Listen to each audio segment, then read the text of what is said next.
আমরা দাস মুক্ত করতে চাই, মানুষের দাস গোলামি হিসাবে। আপনার যদি হিসাব করতে চাই আমরা গোলাম হব? বলেন বলেন, আরো জোরে বলেন।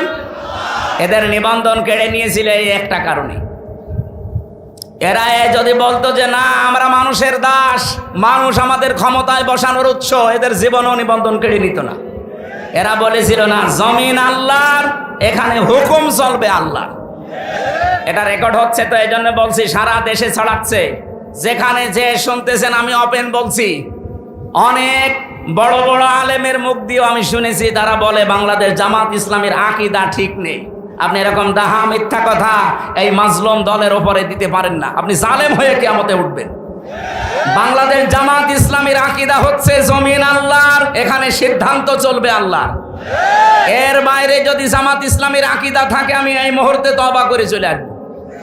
যারা জামাতের এখানে আছে জিজ্ঞাসা করে দেখেন তো আলেমকে, জমিন আল্লাহর আইন চলবে বাবার, জমিন আল্লাহর আইন চলবে মওদুদির। যদি এই কথা ওনারা বলে, ওনাদের সাথে আমি আজকে থেকে আমি তওবা করে চলে আসবো। কিন্তু আমার যতটুকু অ্যানালাইসিস আছে সারা বাংলাদেশে জামাত ইসলামের আকীদায় আলা আলাহুল খালকু ওয়াল আমরু, জমিন আল্লাহর, আইন চলবে। আপনি কোন আকীদার কথা বলেন? উল্টা পাল্টা ফতোয়া দিয়ে বিভ্রান্ত করবেন না, কিয়ামতে জালেম হয়ে ওঠা লাগবে।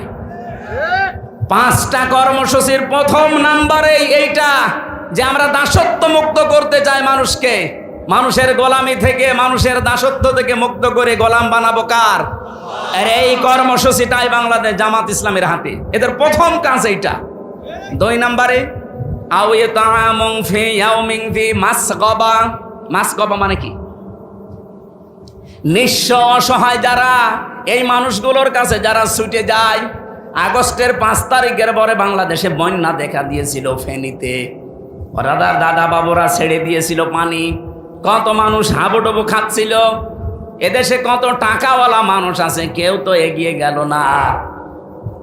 জামাতের আমিরে জামাত ডাক্তার শফিকুর রহমান এই পর্যন্ত পানির ভেতরে নেমে মানুষের বাড়িতে খাবার পৌঁছিয়েছে। এটা কি বানানো কথা? আরে ভাই, কোরআনের সাথে যাদের কর্মসূচি মিলে যায় সেখানে বাদ দিয়ে আপনি কোন জায়গায় দৌড়াচ্ছে? আর কথা বললেই বলে হ্যাঁ হুজুর শুধু টেনে কথা বলে।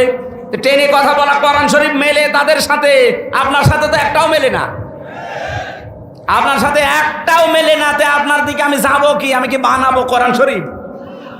3 নম্বরে ইয়াতীমান দা মাকরাবা, গরীব থেকে এসেছে যারা এতিম অসহায়, এই নিকট আত্মীয়র ভেতরে তাদের খোঁজ খবর রাখে।